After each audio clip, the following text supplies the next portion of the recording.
Cat Calls Season 4, everybody. I am so excited, and I'm so excited that Jamie PR is here. Stayed up until midnight in England to watch my chat with Moon Boots. I am so well. I am especially well because you are here. I saw you talking about that on Twitter. So happy to have you here. Hope it's not your last time here because I promise I will keep the heat coming all season long. Joey can tell you.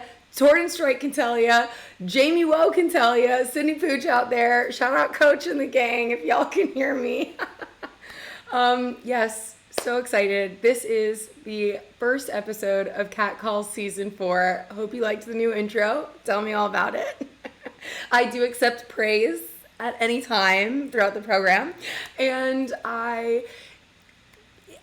a special sort of feeling came up when I was getting ready to do today's episode, because if you would have told me 3 years ago that I would still be here doing this, I would have been like, duh, bitch, I didn't start this to give it up.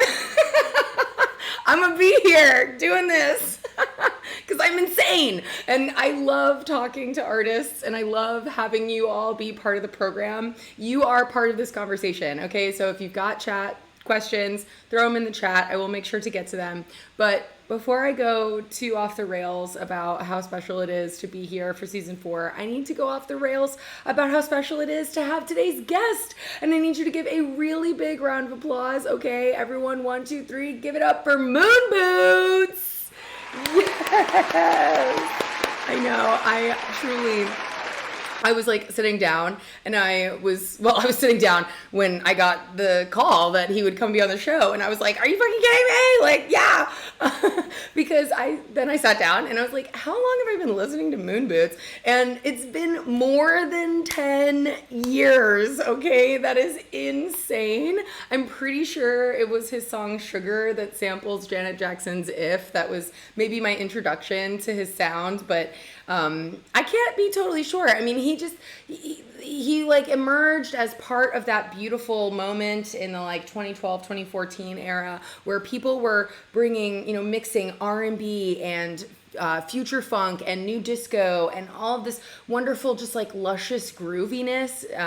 And I've been a fan ever since, although today we're definitely going to celebrate his 3rd studio album, Ride Away, which dropped just a couple of weeks ago on Anjuna Beats.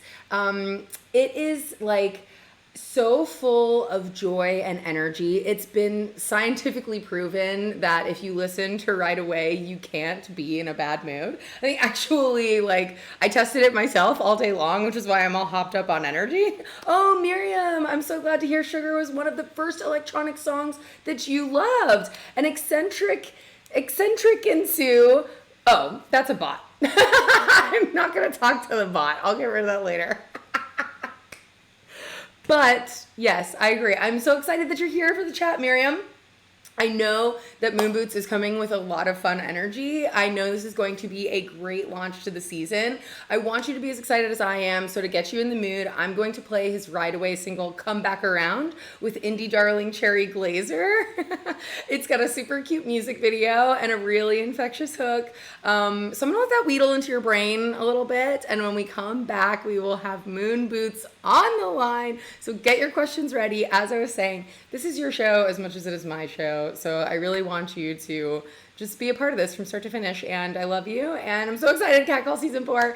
And we're coming back around with the best in town. This is Moon Boots. I never got to know you before you skipped down, looked up and down, but you couldn't be found. And I think that I could love you if you came around. I have no doubts, won't you come back now? Okay. And we're live. And I just saw I miss CSS in the chat. I miss CSS too. Like, get back here, cussay, just sexay. But we're not here to talk about CSS. We're here to talk about Moon Boots. And actually, Moon Boots and I were just talking about what a psychedelic experience Electric Forest is. When was the last time you were there? I was there. Oh my God, it was so crazy. It was 2015, I want to say, or 2016, one of those two. And like the next day, the day I played, it was like the Injury Deep stage, and then the next day they had this thing. I've never heard of it before or since. It's like an extreme Midwestern weather event called a derecho. Were you there that year? I I guess not. I don't remember the derecho. Describe it We to were me. just Was like, was it a like downpour? derecho. And we're like, Yeah. what? It's like a hurricane. It was like a hurricane. And I ended up in a car, like I was, my flight was canceled. And then I ended up meeting these other people at the airport, which is like one, gate. And so I met three other people. We drove to Chicago, and one of them was, he was this guy who, like, he lived in LA. I can't remember his name now. Lives in LA. Does like production for like Lana Del Rey and some other people. But he was Wow. like in this thing that was, it was psychedelic bingo. And I remember seeing people do it, and they were literally giving people acid at the festival, just like in the middle, like no big deal. I was like, this is crazy. No, truly. Because like, okay, Like so out in the open. Yeah. not to like whatever, we don't have to go off about Electric Forest forever, but yeah, I was explaining that I have this cheer bear because Yeah. when I was at Electric Forest in 2012, I was minding my own business. Look, was I partying? Yes. But did I mean to party this hard? No. Some sort of something happened. Somebody gave me some sort of really intense psychedelic. I don't really understand where. I mean, I explored parts of the universe that I don't think human beings are meant to explore. I came back. It was fine. But so I believe you. I believe that people are handing out acid at Electric Forest. Just don't take the brown acid and everything's fine, right? Like, just, No one's gonna take the brown acid if you tell them it's brown acid. Yeah. okay, before we started on this unhinged conversation about Electric Sure, Forest, yeah. Good start. I know. Not the most unhinged start to a cat calls, though, I have to say. Some people have gone full throttle, so Okay. we're in the safe zone still. But we were just watching the video for Come Back Around with Cherry Glazerr, and I love that music video. As someone who enjoys going out and making DIY videos, just like putzing around, having a good time, how was it making that video? Where are you? We're in Coney Island. Okay, I thought so. Yeah. So classic New York, where they like one of the oldest, we thought it was the oldest roller coaster. It isn't the oldest. But not that you want to get on the oldest. Yeah, right. It's kind of sketchy. But no, it's Coney Island. It's like, just like classic New York. And it was my wife's idea, Jackie. And she, her friend who she met through a work thing, our friend Kenneth Becker, he filmed it, and he's a dope photographer, and he was just like, yeah, let's do it. He brought his friend Saliano, who helped taking like still shots and stuff, and yeah, we just went out there in the afternoon, middle of summer. It was packed. Oh my God, it was a beautiful day. Yeah. But yeah, it was really fun to just do like, just go out there and make a music video without like feeling like we needed to, hire, I don't know, a whole crew or whatever, have a big fancy treatment. Totally. It's just fun. Yeah, had a good time. I'm a real big fan of if there's something you want to do, just go out and do it. I mean, this show, case in point. Exactly. But I think sometimes people can get really hung up on like, I don't know, will it be good enough? Will it blah, blah, blah? And I'd love to just hear your thoughts about like fighting back that fear or that voice that says like, I don't know, maybe I need this perfect camera or maybe I need this perfect whatever to get it done. Maybe I need more money. And you don't. You just need to have fun. No, that's a story of my life. I think especially early on, I really bought into that. And now I think it's like, I don't as much. I just saw a quote like, I think it was yesterday or the day before on Twitter. Someone like screenshotted this thing saying like, most people are going to make the best music they'll ever make on the worst gear that they'll ever have. And I'm like, well, I don't want to think that because I think I'm like always making my best music ever. But like, as a fan, I know that can be true.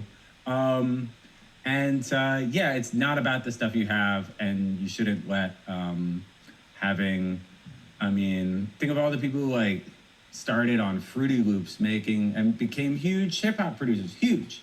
So like, I don't know. So yeah. I know. I love how Fruity Loops has relaunched, rebranded as FL Studio. Like every time I'm like, I know what that is. Yeah. I never actually used it, but like, I respect. I feel like, yeah, it's dope.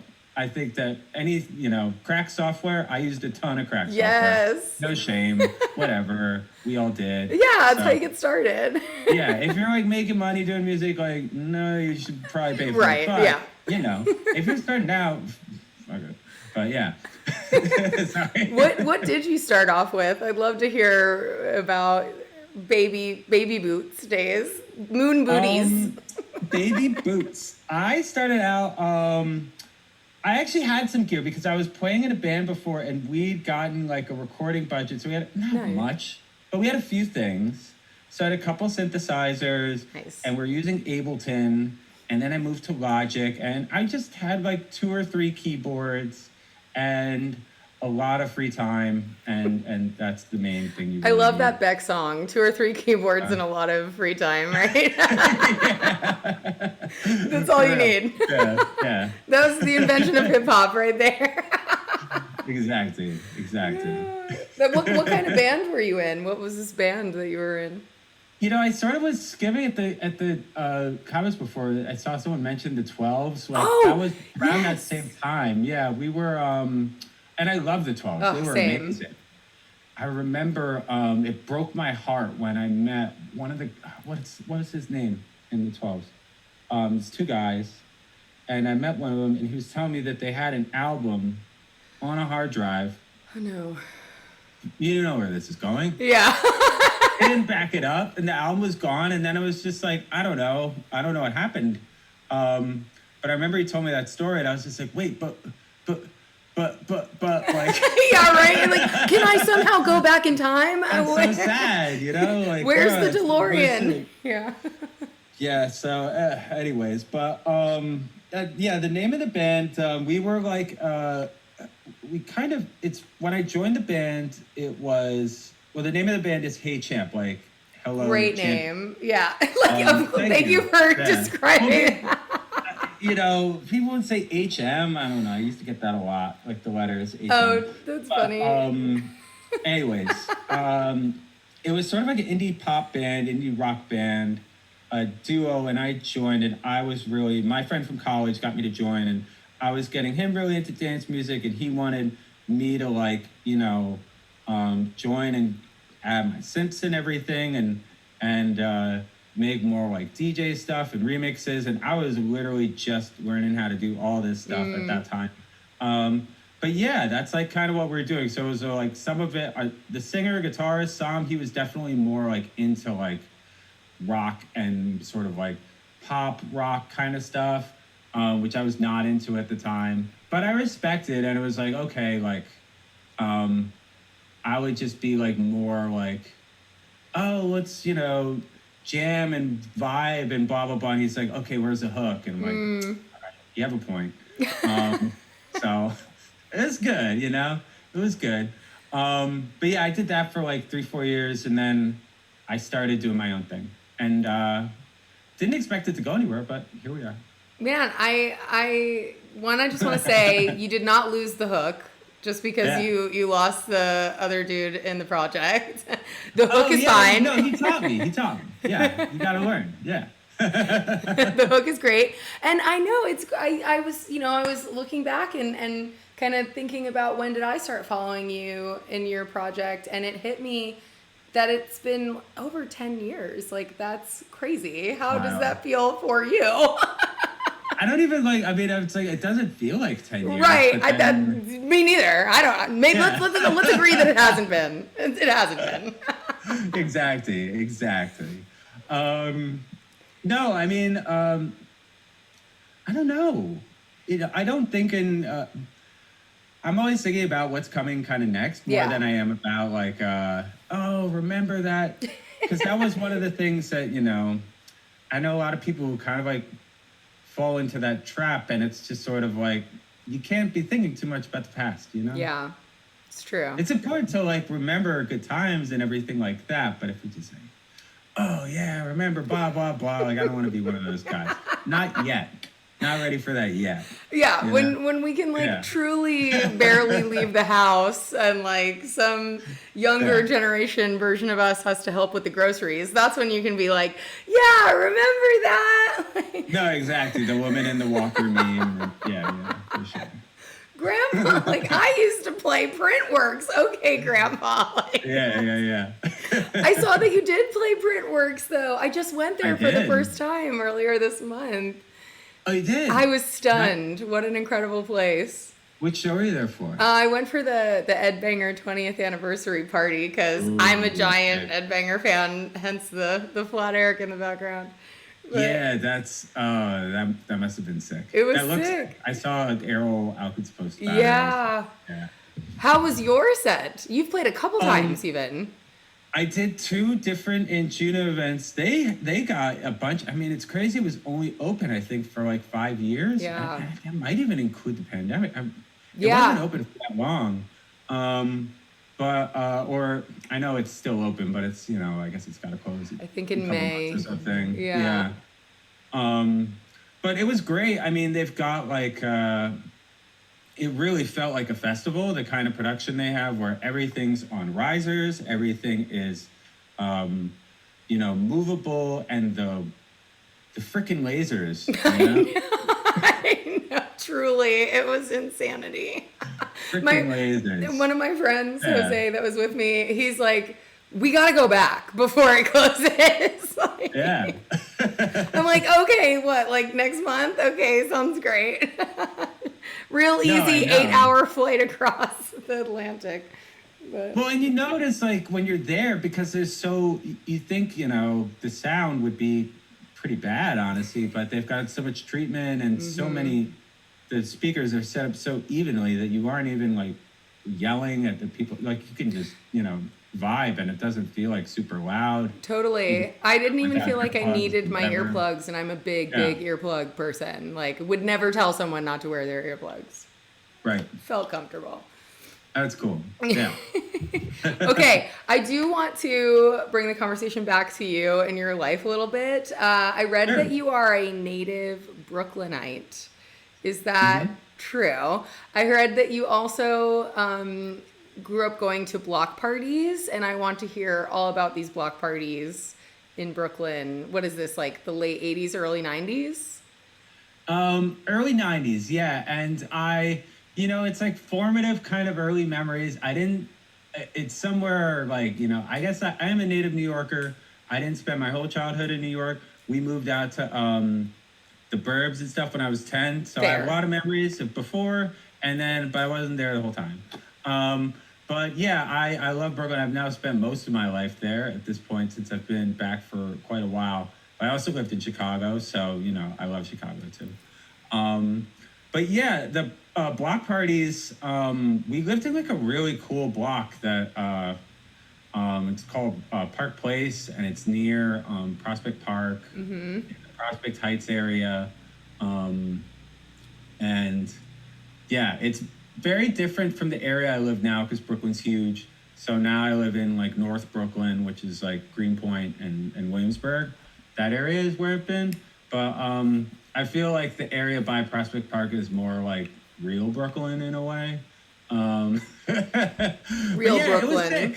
You had like a bit of everything. There was like, you'd hear disco, you'd hear tons of hip hop. I mean, it was like, Biggie was still alive, and he was yeah. from like very close by. Wow. So you'd hear that music constantly, and it was just like a lot of energy and just pretty awesome. Yeah. Did you pretty early on in your life realize that music was your thing, your obsession, the thing that was gonna stick with you for a long time? So I feel like I remember like being a kid and being really into one thing, and then like really into Pokemon for like a year, and then I was like, wait, I really like music. Like I think I'm gonna be into music for a long time.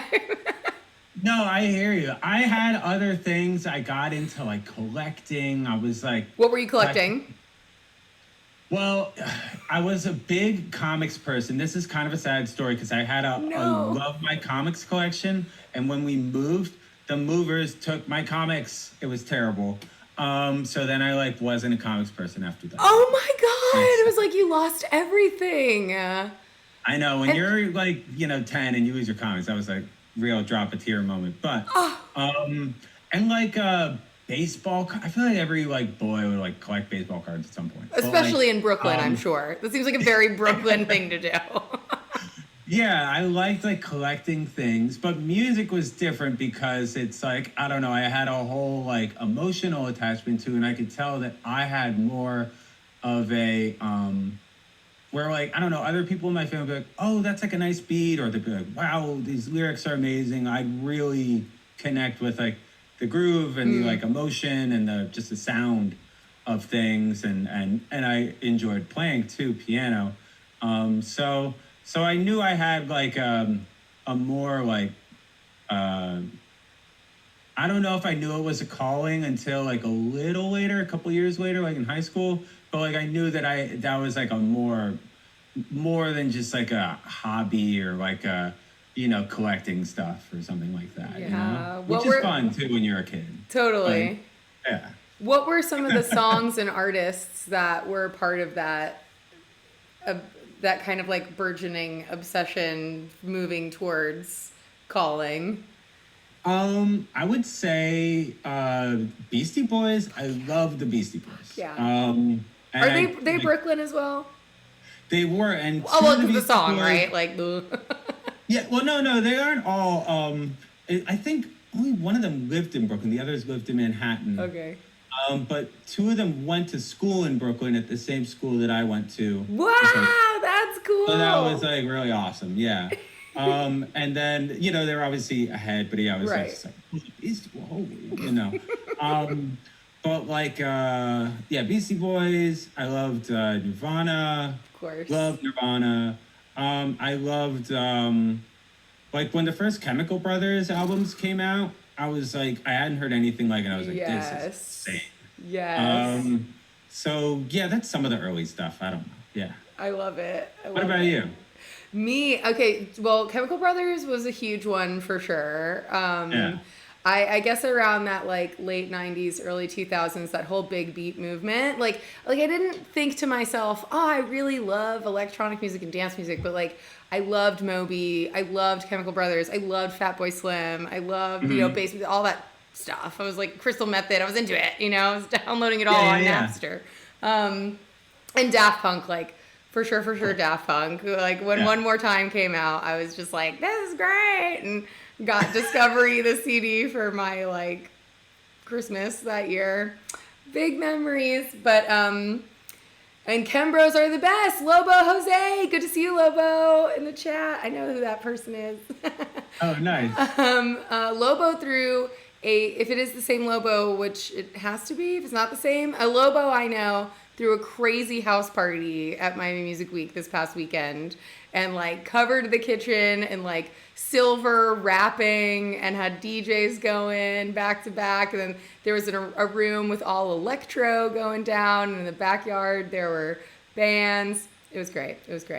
Shout out a house party where people are just covering the walls in silver plastic wrap. You must have been to some pretty cool house parties in your day. Not in I don't feel like I've been to house parties in Miami though. That sounds fun. Yeah. Next time. If okay. You're in Miami and I know one's going down, I'll make sure you come. I feel like I've been to Miami and been outside of Diddy's place twice. Oh my God. The second time I was just like, what are we even doing? I can't talk about that. I'm embarrassed to even say that I did it. But no secrets. One of my like saddest things, the first WMC that I participated in, I actually the first like rave I went to was Ultra Music Festival in 2005. And I do think it counts as a rave because back then it was like one day, the stages were actually still just like tents. And there was a tent that was all drum and bass, and it was just full of smoke, and all you could see was like people's glow sticks in the smoke and hear the pounding drum and bass.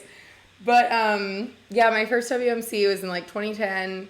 and somebody was like, I was like leaving, had no more clean clothes, was going back to Gainesville or went to college, and someone texted me, "Yo, come to Diddy's," and I was like, "Oh no, I don't have any clean clothes and I'm tired and blah blah blah," and I left. And I've never been to Diddy's house in my life, and I'm like, why wouldn't I just go? I could have at least said that I did that once, and now I can't. Yeah. No, I mean, if you've got an in, they're not going to be like, oh, yeah, take a shower or something. Yeah, I mean, but what if, that was like my fear. I was like, I'll like just 7 be in the morning, yeah. Like everybody's, Diddy didn't, exactly. Diddy did not. Did he or didn't he? That is the question. Yeah. That's funny. Okay, so you learned piano. Yeah. You're really into Chemical Brothers. Yeah. You join a band. You went to Yeah. Princeton. Did you I did. go to Princeton? What did you study? Are you a I genius? did. A what? Are you a genius? I was good at taking tests. I will say that. That will get you places. No, I am not. I don't even know what that means. But I was good at like the test stuff, and I think that I don't know. I liked being there for the most part. There were some cool people, for sure. I think, when I got there, I realized it wasn't what I thought. I hadn't really thought the whole thing through. Because Definitely not the first I was nor like, the oh, last yeah, college well, kid. This makes sense. This is what I want to do. And then I'm like, no, actually, I really don't. I just want to play music. But I had to kind of go there to figure that out a little bit. Yeah. But yeah, at first I studied electrical engineering for like a year and a half, or not even like a year. That sounds smart. Yeah, no, it was cool. And then it just wasn't cool anymore. There was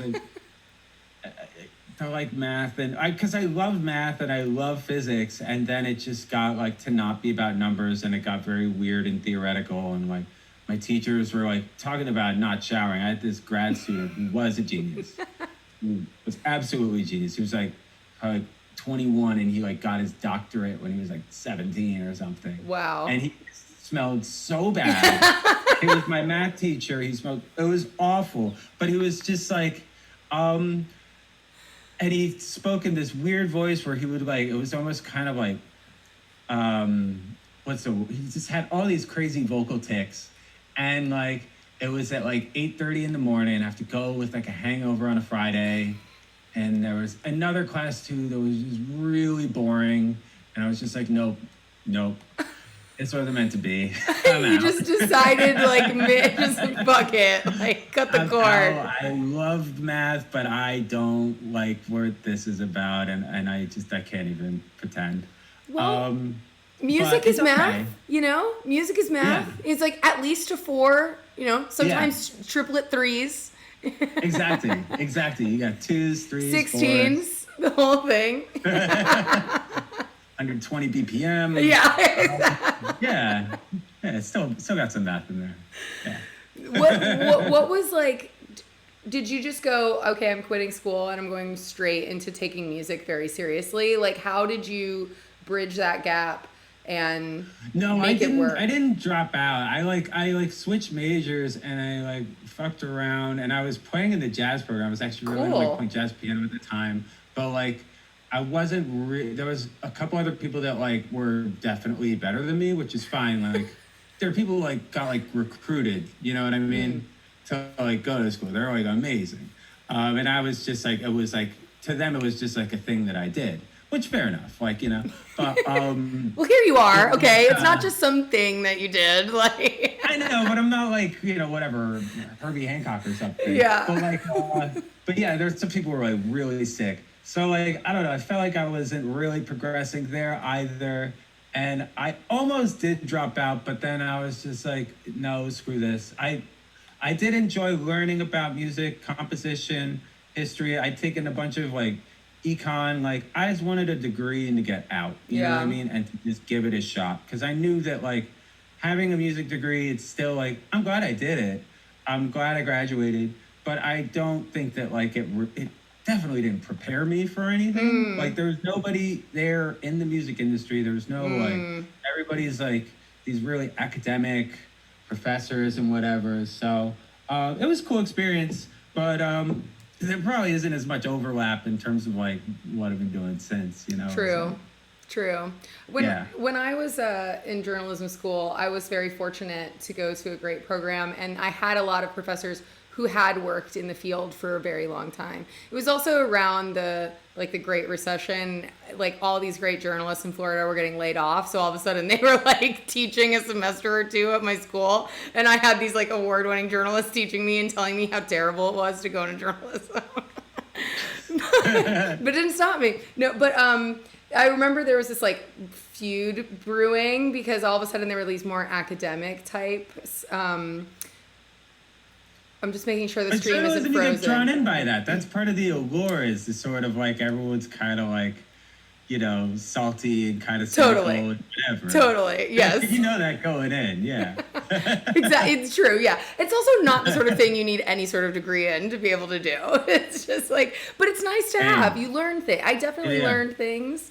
But it's interesting to hear you say that about like too academic is not really helping you. What classes do you think, now that you've been in the music industry and business for a while now, not as many years as we're gonna say, but what should they teach? What would your curriculum be? What should people learn about if they think they're gonna sign up for fucking music business life?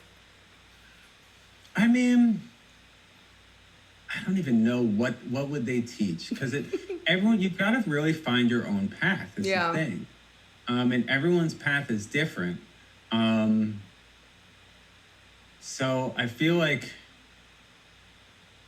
the only thing that the thing that you have to teach, which in a way, it's like you can't teach it in school, because like the whole point of school is like you're doing homework because someone's telling you to do homework, and so you have to like do things when they are assigned to do. But like if you're trying to like make your own career in music or whatever it is, you have to just do that thing, not because anyone's gonna like grade you on it, and like you just have to like do it. Yeah. And until you can do it for a living, and you need to be able to like set your own goals and and try and keep with them, or if something's not working, figure out a new plan. Take the stuff that is working and not forget about the other stuff. Yeah. Not feel like you need to like copy anyone else's kind of path. Yeah. No, and I think I saw you speak about this somewhere else recently as well. That was like the importance of kind of treating creativity like it can be a job or an assignment, and being like, I'm sitting down and I'm doing this. Like there's this whole like romantic notion that, oh, when inspiration strikes, I'll write a song. But it's like, okay, but you can't just like, what if it does? Like if it doesn't, like, are you gonna sit down on Tuesday and are you gonna write a song? No, totally. Yeah, you have to force yourself to go to the studio sometimes. Definitely. I don't know. You do. Right now I'm like not, I'm still like kind of basking in like the album release mode, and then I know like in a couple months it's gonna be like, because it never stops, it's gonna be all of a sudden just like creeping over my shoulder, like, where's the new music? No. Where's the music? Like, you gotta get in there every day. Even if last day you wrote some shit, you still have to get in there tomorrow. Is that your voice, or is that someone else's voice creeping? Is that Anjuna Beats creeping into the background? No, it's me. It's me. Yeah, they aren't even like, they want to see stuff, but they aren't like, you have to be the one that's like kind of cracking the whip a little bit. Or at least, that's how I feel, but I don't know. Yeah. Wait, shout out Jamie PR just said that they've got pretty much every album and remix you've ever done, and not a day goes by when they're not listening to a Moon Boots track. Shout out. Wow. Okay. Amazing. Jamie, what is your favorite? Thanks, Jamie. Jamie says they discovered you when Bimini Road was released. Great album. Yeah. That's the first or second one? Second one. Is Second. that the one Yeah. where you collaborated with Kalina Zanders on? Yes. Shout yeah. out as my girl. Love Oh, her. nice. Did you get to work in the studio with her, or was it an internet collab? No, we worked in the studio. It was awesome. It's a pretty cool story actually. We both got invited to do this like mix mag. They had a writing retreat, I think they called it, something like that. And they got it like sponsored by, I forget, Samsung or something like that. But anyway, Somebody threw money at it. No, seriously, because it was this. They rented out this studio. We didn't have to pay anything, and it was awesome. It was this really amazing studio that was like on God knows how many acres of land in upstate New York near Woodstock. These amazing views. Apparently, like David Bowie recorded there, and he asked the guy who owned it if like he would sell it to him. And the guy who owned it's like from some sort of like patrician family, whereas who knows, they like made some like own some steel, who knows what they own. They're very rich, like old money. Bottom line. And and they were like, nope, we're not gonna sell it to you, David Bowie. Wow. Yeah, so it was. Well, it's like, nice. It's healthy really, for David really Bowie to nice hear place. no every once in a while, I'm sure. You know, like after a while, he's David Bowie. Like. Yeah. Anyways, I don't know why I got into all that, but the place was sick, and we got to stay there, and Kalita was there. We hadn't met before, but we had like we were there like 3 nights, and I think it was the first night we were there. We like had kind of a party, and they had all the gear set up, and so I was definitely like every chance I could, just like trying to get in on the synthesizers and like jam and be like, let's get a beat going, whatever. Yeah. So like we were doing that, and we're like pretty drunk, or at least I don't want to speak for Kalina. I was pretty drunk. And she's like dancing around, and I'm playing this like simple bass line. And she's like, I need aerobics. And I was just like, oh, that is so sick. It's so funny. And then I was just like, why? It sounds like Juanita. Why don't you say Juanita? And she just like did it like that. And like we literally recorded like the vocal that became the song in like 30 seconds. Wow. And I was like going off of this like microphone feed of like that, like just this one night where we're like totally screwing around. And that became the song. Yeah. Does that happen often? Do you find that just kind of screwing around and not taking things too seriously leads to a lot of great shit? Or do you try to be more methodical? I mean, I wish I had more moments like that, because that was just awesome. But I do, you know what I mean? I try not to like, you could tell when you go the other way if you're really forcing it too much, especially when you're working, like writing, when I'm working with vocalists to like write songs and we're like, really like overthinking lyrics, it just, it shows, and those are the ones that don't like get finished, you know? Because it's gotta have like that spark of like spontaneity in it somewhere, you know? But yeah, there's like little like recordings. I had this track called Karamas that I put out, and that was like actually a sound I recorded on my iPhone of this woman singing at like a Hindu temple in Bombay. Awesome. And I was like walking by, and they were like doing the ceremony, and I was just like held up my phone. It was like, just beautiful.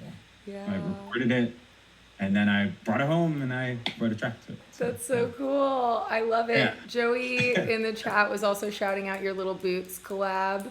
Joey's a sweet. big Little Boots. Oh, she was there too. That was also written at the Mix Mag writing thing. That's Yeah. crazy. You shout out Mix Yeah. Mag. I know, right? It was sick. Yeah. That's so fun. Do you usually work in studio with people IRL as well? You mean you're in your studio now, it looks like. Yeah, most of the time. I mean, not all the time. And I couldn't for sure all the time on the sound, but like I actually was able to do quite a bit of it in person, so most of it. But yeah, it doesn't like have to be, but I prefer it. Yeah. Seems like you seem to like to Yeah. jam. It's just more it's more fun. Yeah, it doesn't feel as much like I don't know. Not to say it doesn't feel like work, but yeah, it's just more fun. Yeah. Yeah. Well, and I guess like you're feeding off of another person's energy, right? Like it's not that I guess, particularly electronic music artists, there's so much that happens just yourself and your gear and the box or whatever, but it's such a communal once it's done, like dance music in particular, it's so much about that communal experience. I could see it being nice to share that with someone while you're actually making it too.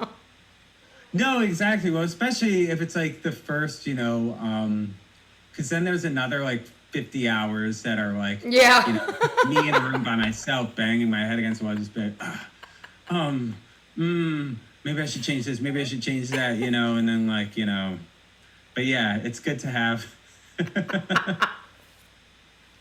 That's like the private time. Yeah. That's where you're like, why didn't I just stick with math? Like, what was I thinking? Yeah, I know, right? Okay, talk to me about Right Away. Love this album. I read you say that like you wanted it to be something that recharged, I think is a word you used, people when they listen to it, and total hats off, like congratulations, you won. I said in my intro, I think it's impossible to stay in a bad mood while you're listening to that album because it's so driving. It just kind of like makes you smile and want to.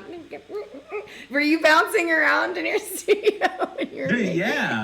Yeah, absolutely. And that's the whole idea. It's like, to go from like, music's like a very kind of like healing sort of, not even, it's like, sometimes it's therapeutic and sometimes it's just about like, it makes you could change your whole mood. It's like magic, So that's like and when those moments happen when you're writing, I'm just like, this is what I want, So that's what I try and distill and refine. Would you say that that's what what you're always on the lookout to do, or would you say that with this album in particular, you were on a bit of a mission?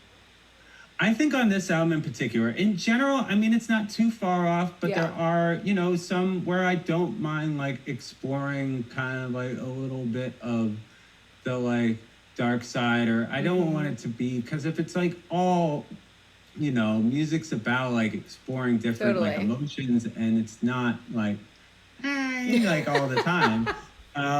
So like, it's good to have that like, tension and release and whatever, it's good to like get into those, minor keys. And I, also grew up playing classical music and stuff. So I like a little, like, a little whatever, but, and not to imply, by the way, that there aren't like peaks and valleys and dynamics on this album. No, but it is, I think it was, and, because a lot of it did come out of, like, just the past 2 years when there was a lot of uncertainty and, like, a little bit of it's like, this helps me, cope and makes me feel good, and if I, share it, hopefully other people will feel the same way. Yeah, I totally do. I totally do. Jamie was mentioning On and On and Manitou, if I'm saying that correct. Manitou. Yeah, Manitou. Yeah. As their favorites. I'd love to hear you talk about those songs. Oh, cool. Yeah. So, Manitou. Someone was asking me if it was named after Manitou Springs, Colorado, which I didn't know about it. Yeah.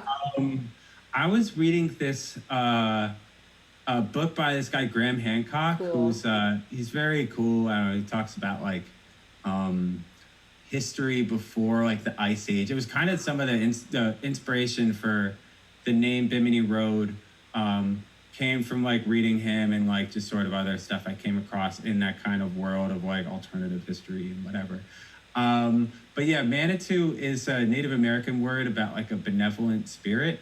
And it was like he was talking about it in relation to this like thing called Serpent Mound in Ohio, which is it's sick anyways. But yeah, no, so that like that name was just sort of evocative for me of like, yeah, that sound was very just hopeful and kind of originally it was more like lo-fi, and I still kept a little bit of that, but I wanted it to be just like a um, feel like a, you know, no clouds on a summer day, you know, just just living, just vibing. Yeah. Fair. No small And ask, by the way. Like it's no, I pretty know, right? special when Like you can have a moment like that, you know? those are the special times for sure.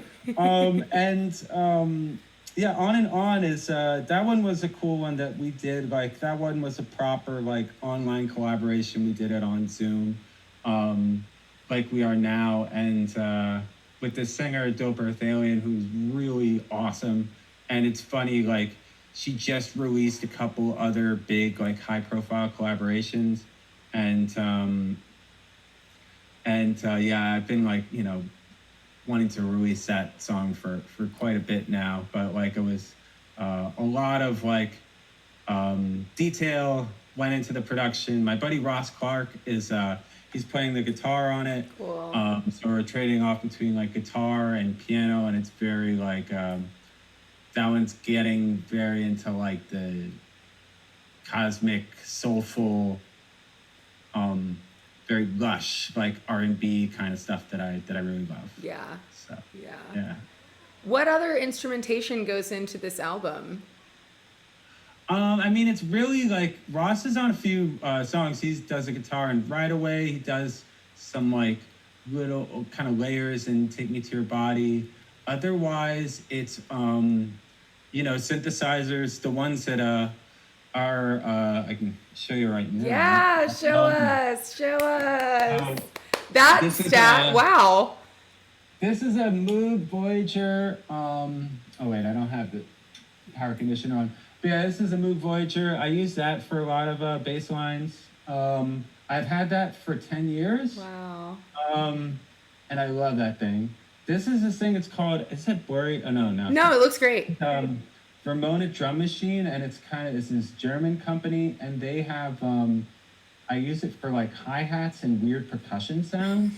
And it sounds really, really cool and very like mechanical. I don't know. That's so cool. And Someone's then shouting this is, out the Voyager. I think Daft Punk has used. Maybe that's where the Voyager song title comes from. well, I think that might have come out after that. That might be referencing like the frickin' the like NASA Voyager. Oh yeah. And outside. True. Space system. Fair. Space and stuff. Yeah, it's just some space stuff. But yeah, and there's this Roland SH-101. I love that. I use it for bass lines. This is a Prophet OB6. Oh, dope. This is a Roland Juno. I had one of those back in the day when I was in college. I had this in college too. Really? I've had the longest. Yeah, Oh, yeah. shout out the Roland Juno. I love this keyboard. Yeah. Yeah, it's real yeah, fun. It's so cool.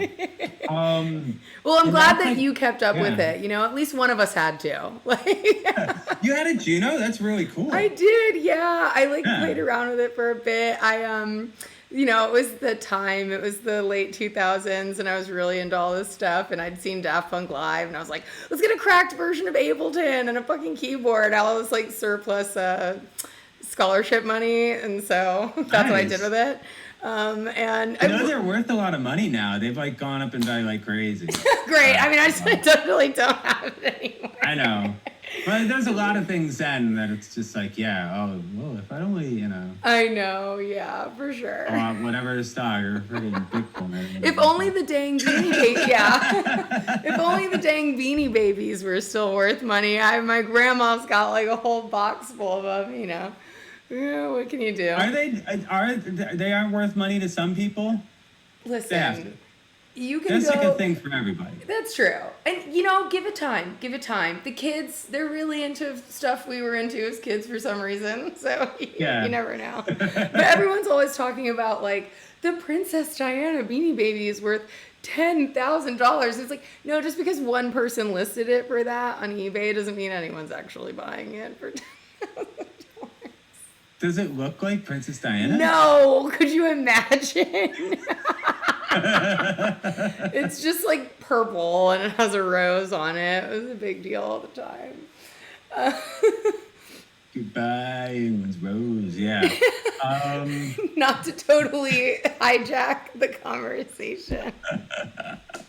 Yeah. I want to No, know that's real funny. quick, when you Yeah. play your synthesizers and your keyboards, do you have them in that very like 70s prog rock god configuration? Are you like playing them in a cascade like that? Synth mountain. Yeah. I mean, I'm not playing them at the same time. This is like to save space, you know? It's really just for that. But I like having two. I mean, I'm working on my live show now, and it's like Yes. very handy to have them on 2 tiers. Like 3 tiers is like kind of looks a bit ridiculous on. Maybe not. I don't know. Whatever. Not judging. I like that stuff. I mean, I am like a keyboard geek. So yeah, Yes. when I see like people with like, 6 keyboards surrounding them at a show, I'm like, oh, that's awesome. It's the best. It is. What's going on with this I know live? all the work that comes into lugging them around too. Oh, so, yeah. I saw one of those, have you heard that trending sound on socials that's like, I like to do this. This is fun. This is fun and I like to do it. And it was just a video of like some band having to haul their gear like off the van and onto the stage, and from the stage onto the van. Yeah, it's fun. That is fun. I saw though Really that you're fun. gonna play Meow Wolf. Oh my gosh, that's so cool. Yeah. We did the Meow Wolf in 2019, the like OG Santa Fe Meow Wolf. Yeah. Oh, because the one you're Yeah. going to is in Denver. Yeah, this is what, because they have one in Denver now and one in Vegas. That's so cool. I've only been to the one in Santa Fe, so that's Okay. what I imagine when I imagine yeah. Meow Wolf. I've been there a couple times. It's very up my It's alley. great, right? Yeah, incredible.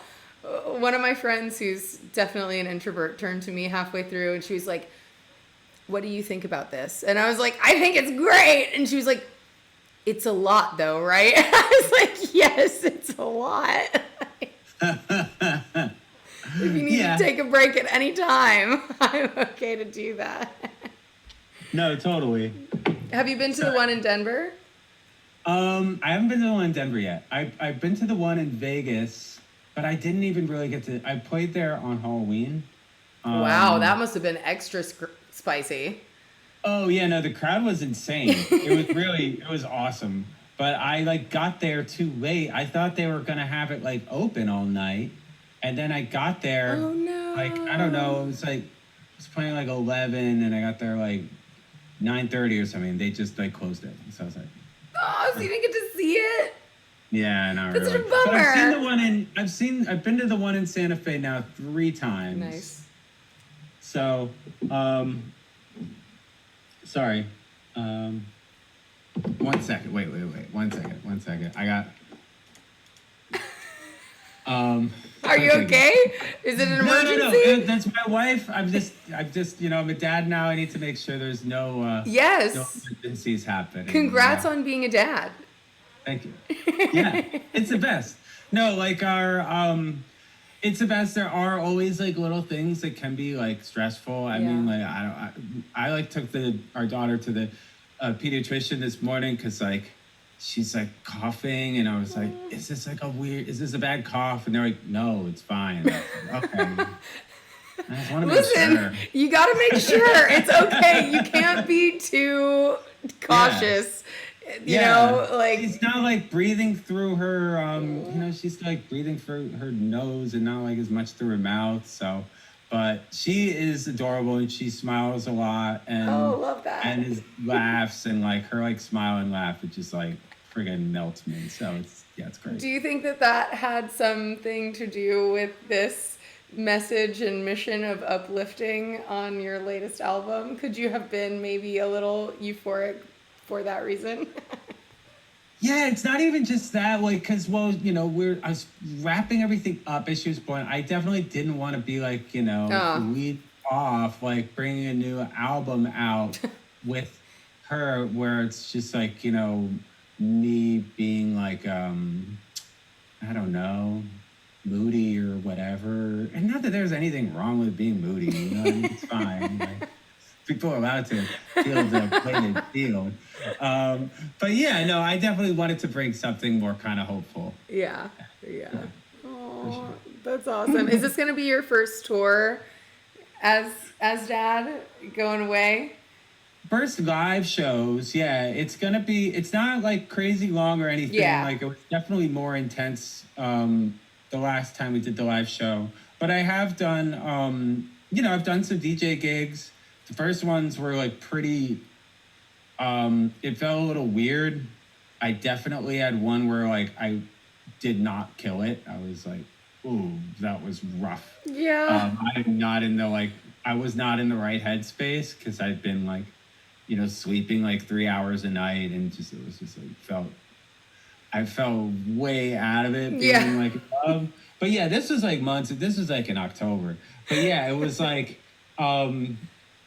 it's good though to have like, one like gig where you kind of suck to like, to just kind It's of healthy. snap you out of it. It's good for you. And, yeah, so I got that out of the way. Yeah, but no, it's been good in general. I've done some, I played a bunch in December, a bunch of DJ gigs, and yeah, I'm gonna be doing a lot more this summer too. So That's exciting.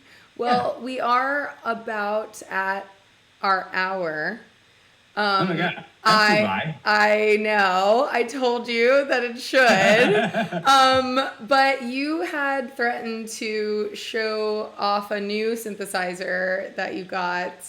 And if you are still down to toy around with it, I would love to witness that. But no pressure if you're not feeling it. No. So okay, yeah. Well, you were saying yesterday when we are kind of doing a little test, you're like saying how, oh, is it gonna let me do it now? Ooh. I think it needs to do the let me do the thing. Yeah, I can do that. Got you. Because we were talking about like doing a cut like an 80s sitcom theme. Yes. And I just got a new digital piano yesterday, and it's got the perfect sound for that. So I was thinking, if you want to move forward with this like 80s sitcom theme, I do. Okay, cool. All right. Let's see.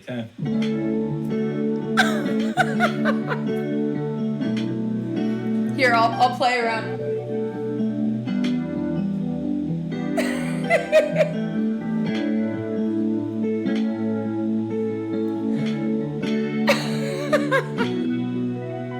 Anyways. Yay! Yay! I love it. No, you're so right. Yeah. That thing sounds exactly like even what you were playing. What it's like bringing to mind something in particular. Were you channeling something in particular? Because I feel like there's something. Yeah, Joey says growing pains quality digi piano right there. There we go. All in the Cataly. Family ties. I love it. I was I haven't learned it. Oh, there was one thing I wanted to learn, but never mind. I'll do it next time. So, Wait, actually, there was one thing else I wanted to ask you. Yes, one cat at a time. Who did your visuals for this album? I'm obsessed with every piece of the visual story of this album. It's just like, can I live inside it? Are they building worlds? yeah, no, that was, her name is Patricia Doria, and I've tagged her in a couple I feel like most of the posts with the static artwork. I love her work. It's so great. It's been really fun to work with her because she has amazing ideas. And there's some times where I'll be like, oh, can we do this like, the dashboard inside of a spaceship with like a Stargate open, and she'd be like, okay. And then there's other times where like, I don't know, she just comes up with the whole thing, and it's her style is sick. And she's also like kind of like she's like drawing it out, she's not just like doing kind of like collage. I don't really know exactly how it works, but she's like physically like drawing it out, and then because like the first sketches will all just be like black and white and gray, and then Wow. she'll add color. So I don't even know like what the technique's called that she's doing, but it's amazing. That's crazy because it Yeah, seems like yeah, there's just so much color going on. Like, I guess that's interesting. Maybe you just conceive of the like space and then you just like jazz it up. yeah. But it seems like Start the adding color is such a color. large part of it. It's like I know. neon, fantasy, 80 Yeah. retro 80s future. So good. Um But if it looks cool without color, then you know it's gonna look amazing with color. Right? I guess So that's true. Like, yeah. it's something to consider, actually. Hmm. Um, Yeah. so first of all, good night, Jamie. It's 1 a.m. for you, so shout out. Thank you for staying Oh my awake. God, Jamie, what a legend. Yeah, I know. But Torden Strike wants to know, how was it working with Little Boots specifically? So I want to make sure I ask, do you have any fun stories about that part of the music Mix Mag sleepaway camp? Oh yeah, no, it was great. I mean, she's so like driven and like does like she's awesome. And I've known her for a while because I like one of the first when I was just starting out, she played in Chicago at the same venue I'm going to be doing in like a month and a half, Sick. Lincoln Hall, and it's when I was living in Chicago, and ended up like meeting her like with my roommate, and we're like hanging out with her band and stuff, and it's just like, oh my God, she's so awesome. Um, but yeah, shout out to Vic playing with ABBA, pretty cool. I Yeah, don't. Is anything cooler than that? What? Like, that's crazy. I know I didn't even yeah. really get to pick your brain about living in Chicago, but that must have been fantastic as well. Are there things about your time in Chicago that, like you said, you've lived in Brooklyn now more than anything in your life, but were there parts of Chicago that stay with you always, or ways that you were influenced and colored by Chicago, or perhaps just ways that you like your hot dogs or your pizza that you can never go back on? No, I mean I do love Chicago thin crust. Shout out. I love a thin And crust as well. the Chicago has those like little square slices, but it's around. I don't know what you're even supposed to call it, but it's just like Chicago thin crust, whatever. It's amazing. But no, I love Chicago because it was a great place for me to be, where I didn't know many people at all, especially when I first moved out there. But it was like a lot going on in the music scene. It was really cheap, and I felt like I could like just learn a lot and absorb a lot. And obviously, all the dance music culture is just it's really inspiring, and I think it's a really I wouldn't have been able to like I love New York, but I don't think I would have been able to start my career in New York. Totally understand that. And I moved to New York after I'd already kind of gotten to a place where like basically that was like when I moved to New York is when I was like, okay, I could do music full time. Yeah. Before that I was still like juggling some other jobs. I was like a restaurant DJ basically Yes. for 3 years. So like, but yeah, I love Chicago. It's great. A lot of dope people. Yeah.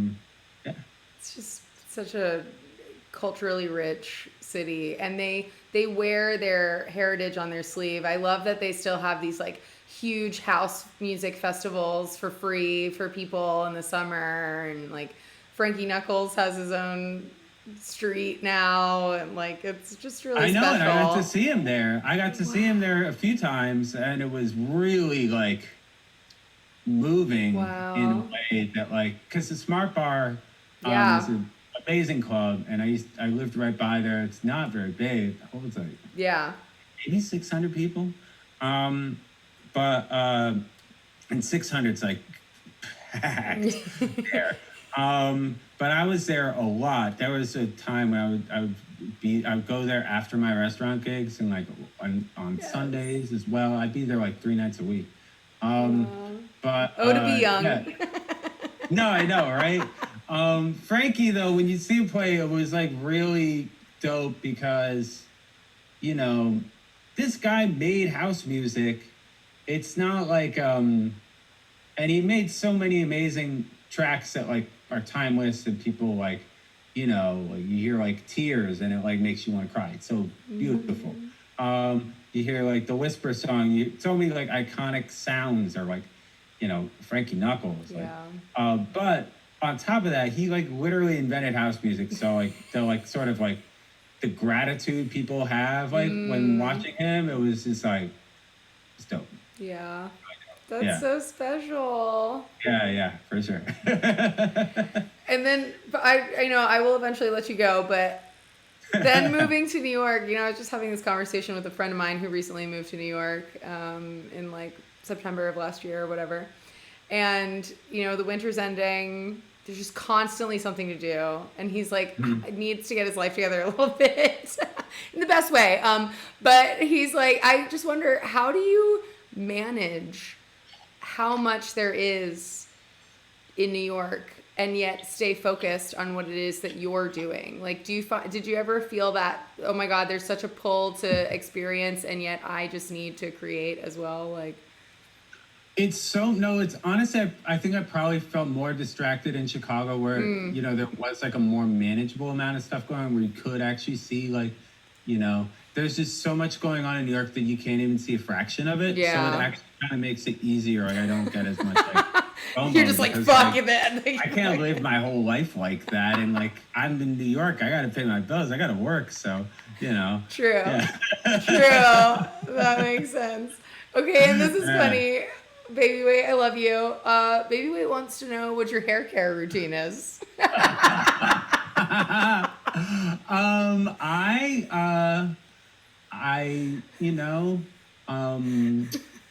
Olaplex, baby, Hey, me too. I rock the Olaplex. And I've been like growing my hair out recently, and I started seeing a new guy cut my hair. He was like, you should use mousse. So I've been trying to use mousse lately. Nice, yeah. And it's a secret sauce. My bestie / stylist is constantly telling me that I should use products in my hair, and I'm like, I will. Yeah, that's great. Thank you. Well, see, the thing for me really is if someone gives me a nice cut that it doesn't, it's, the style is the cut. Yeah, powers the P. Shout out Moose. Shout out the powers of P for being my awesome stylist as well. Moose boots, moon moose. Maybe there's some products. That's gonna follow me around, I feel like now. Did you ever have moon boots? Yeah, but it's not where I got the name from. I got the name from a record that like my bandmate and Hey Champ had. That's awesome. And it was just like I was trying to find a name where I didn't want it's kind of a long story, but like I didn't want my name on it, and I was just like, what can I have a name where it's almost like inventing a character, and it won't be like about Peter, it'll just be about like the music I want to hear, and it's like starting a new project, but it's not about me, it's about like something else. What can what's like an evocative name that'll do that? I'm like going through all these different things, and I was just like, yeah, Moon Boots, that's perfect. So it's a great name. Yeah, and there's a song it's from a disco song. If anyone wants to look it up, yes. Orlando Riva Sound, or just ORS. And it's this very happy. They're like, they made like a couple other things. They're like a disco, studio band. But this is their jam, and it's really good. Hell yeah! Ooh, nothing I love more than like a disco deep cut. Fucking so good. And from Florida, so hey. The Orlando's not just decorative. No, they're from That's Orlando. awesome. Well, I don't know why I would ask that. Like anyone in their life has ever just been like, yeah, slap a little Orlando on it. That's classy. Yeah, they're just saying they're from Orlando to make it sound cool. Yeah, exactly. They're like, we love Disney. They're one of those Disney adults. They're just like, I love Disney. Do you have any other disco cuts that you want to shout out? Or your own? Or my own? No, I don't know. I love disco, of course. I mean, like, Giorgio Moroder, Nile Rodgers. Classics. Yeah. I don't know. Yeah, no, I listen to a lot of like old music. But not exclusively. Yeah. Yeah, obviously. I love that. Do you dig? Are you a record digger? Do you have records? Yeah, sometimes I go through like I like to do a little before every gig, you know, and I'll have like um dig on Bandcamp, I'll dig through like promo mules, and then I'll just go to record stores too. Um I haven't had as much time to do that in person as much lately, but I'll still buy records on like Discogs and Yeah, things. yeah. And just go down like, you know, internet wormholes and stuff like that, which is like, you know, even if your fingers I've talked to other DJs about this, and they're like, you could still call it digging if like you're Right, if it's digital. in on you know discogs.com or just You're scrolling, you know, yeah. searching. Yeah, you aren't getting your fingers dirty, but it's still, you know. What is the album, or are you already playing music for your daughter? Daughter, yeah, yeah. Yeah. Do you have special music that you can't wait to share with her? I played well, she's just starting to respond to it. I think, you know, she is like she was like watching me DJ Oh, that's this fun. past week. I was like, whoa, like getting really into it. But I like came across this just like on YouTube, but like, do you remember Baile Funk? Yeah, yeah. I heard some Baile Funk tracks and then I was playing them for her, and it was like I didn't even get like that into it, but I was just like at the time, and then I hear it now and I'm like, this is the perfect music to play for a baby, because it's just so simple. Just like it's just like so like it's perfect.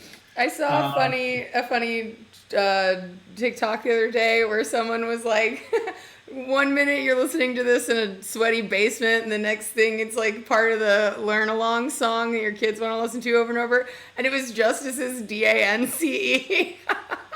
And it's just this Wow. like child voice going, do the DANCE, 1, 2, 3, 4, 5. And I was like, incredible. It's like they made their own Kids Bop hit. I mean, it always was though. That was always Yeah. part of the genius of that song, you know? I mean, like, it wouldn't have been the same if they didn't have little kids singing. Totally. But it was interesting to watch it with this like 6-year-old like running around like, yeah, play the song again. It's like, me too, kid, me too. Oh yeah, no, I know. Well, like, it's funny. I'm trying not to like. I don't want to be the like dad that's just like playing like, here, like, listen to Daft Punk. You know, you need to learn about you need to learn about homework. Do your homework, kids. Yeah. We'll get to rolling and scratching. We'll get there. Revolution 909. Oh my God. Okay. I have kept you very long. On the way out, I might just play both Wrong Note and Last Exit because they're both jams. cool. Wrong Note is so cool. Anything thank you you. want to say about those songs before I kick you out of here? Yeah. Give me the old The old moon boot, as they say. the hook. Yeah, or the boot. Yeah, there we go. Yeah, no, like Wrong Note is that one is it's a lot of fun, and I'm really so happy with the way it turned out. Like Aura the Molecule, like her real name's Nora, but she just like captured the vibe of it perfectly. and just She's kinda, like, so that's- great. Oh my gosh, she on this took track. it to another level, and the way she like recorded is like very like just very. It's like very simple, and she doesn't like overthink things. She's very like intuitive, which I admire. Yeah, it's dope. It's so different from like a lot of the music that I put out, but like I love the combination there. And Last Exit's just like it's just like a floaty, pretty thing, but it's still got some oomph on the dance floor. And that was the last one I finished on the album before I turned it in. Nice. And it had been like semi-finished for like a while, and I was like, oh, am I gonna finish it? And I was like, you have to, man. You have Like, to. and it's so weird that I wasn't even like sure about it. And then since it's come out, I've gotten like so many comments being like, Last Exit's my favorite, Last Exit's Oh, my that's favorite. And I'm awesome. like, wow, okay, great. You know, it's sick. So you never always hope that people are gonna think everyone's their favorite, but then when like oh, that one's connected. And yes, it's great. That's really cool. Congratulations on another absolutely stellar album, and good luck on the impending tour. Yeah. You're not coming to Florida. I wish you were, but I don't know. We'll see if I can be so moved. It would be sick to see you do your thing in Meow Wolf, but you never know. The hope is we'll be able to do this more in the fall. Good. So I don't know yet, but that is the plan. Good. So, Do you have a New York date? You must. Yeah, for sure. Okay. Well, New York's easy to get to. Yeah. I have friends there. Awesome. Well, thank you. Well, let me know if you come. Seriously. I will. Okay, I totally would. I would love to. Okay. I would love to. And if I do actually make it happen, I will let you know. And thank you so much for being my guest today and for this is fun. helping me knock the dust off and get it started for 2023. This has been really, really wonderful. And thank you for playing your synthesizer a little bit. Oh, yeah. Oh, this whole thing. Awesome. And holler whenever you're in Florida. Come to Florida. I'll tell my promoters to book you. Okay, please. Yeah, absolutely. All right. Thank you. Thanks, Pat. Thanks, everyone who's been watching. Yeah, Jamie stayed up. So Jamie needs to go to sleep. Amazing. Bye. Till next